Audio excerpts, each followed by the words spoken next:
আসসালামু আলাইকুম আমার প্রিয় ভাই ও বোনেরা। রমজান মাস আমাদের জন্য আল্লাহর বিশেষ নেয়ামত।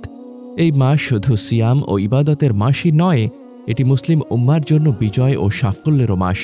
আজ আমি আপনাদেরকে এমন একটি ঐতিহাসিক ঘটনা শোনাব যা রমজান মাসে ঘটেছিল এবং ইসলামের ইতিহাসে এক অবিস্মরণীয় অধ্যায় রচনা করেছে। এটি হল মক্কা বিজয়ের ঘটনা। এই ঘটনা শুধু একটি যুদ্ধের গল্প নয়, এটি একটি শিক্ষার গল্প যা আমাদেরকে ধৈর্য, ক্ষমা এবং আল্লাহর ওপর ভরসার গুরুত্ব শেখায়। প্রায় 1400 বছর আগের কথা। নবী মুহাম্মদ সাল্লাল্লাহু আলাইহি ওয়াসাল্লাম এবং তার সাহাবীরা মক্কার কুরাইশদের অত্যাচারে অতিষ্ঠ হয়ে মদিনায় হিজরত করেন। মক্কা ছিল তাদের প্রিয় জন্মভূমি, কিন্তু সেখানকার কাফিররা তাদের উপর এমন নির্যাতন চালিয়েছিল যে তারা মক্কা ছাড়তে বাধ্য হন। কিন্তু মক্কার কুরাইশরা শান্তি দিতে চায়নি।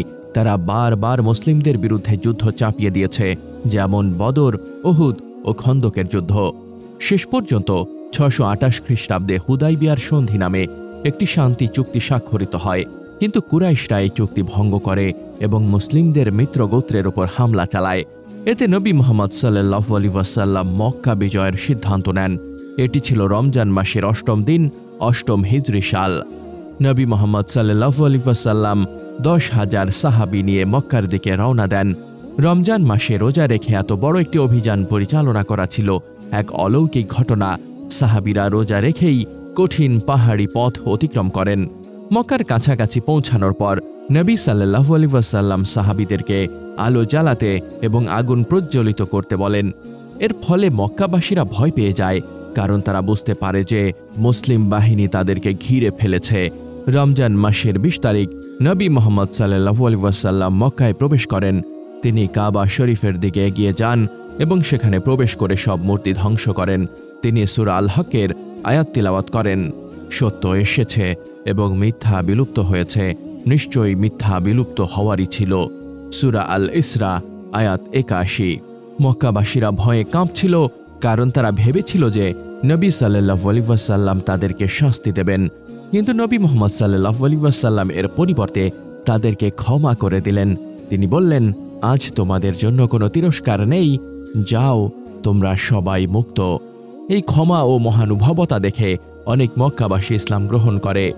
মক্কা বিজয়ের এই ঘটনা আমাদেরকে অনেক শিক্ষা দেয়। ক্ষমা ও মহানুভবতা। নবী সাল্লাল্লাহু আলাইহি ওয়াসাল্লামের ক্ষমা দেখিয়ে দেয় যে ইসলাম শান্তি ও ক্ষমার ধর্ম। ধৈর্য ও পরিকল্পনা।